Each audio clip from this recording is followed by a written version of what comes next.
hindi kadalasan ganito mga oras, 5 o'clock na umaga o 6 o'clock, ay napiting biba yung oras na nag-deliver ang mga truck mula sa Baguio, iba pang probinsya ng mga bulaklak.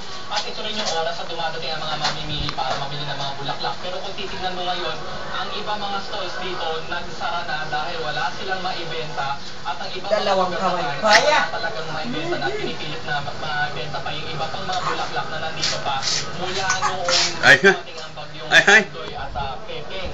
Kaya ngayon matumal ang tinda ngayon pati na mga dating na mga delivery truck.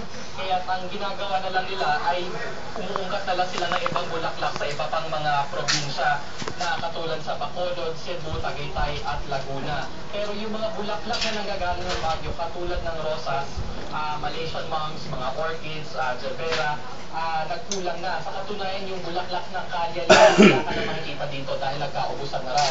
Sa yung ibang mga nag-iwan katulad ng roses, halos triple na ang sa presyo. Nobody but you. Nobody na.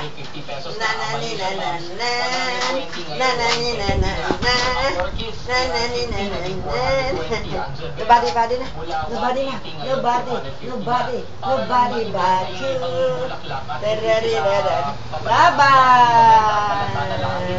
Laban na. Laban. Taas mo yung laban. Yan, oh. Laban na, oh. Laban. Mat. Ayan na, oh.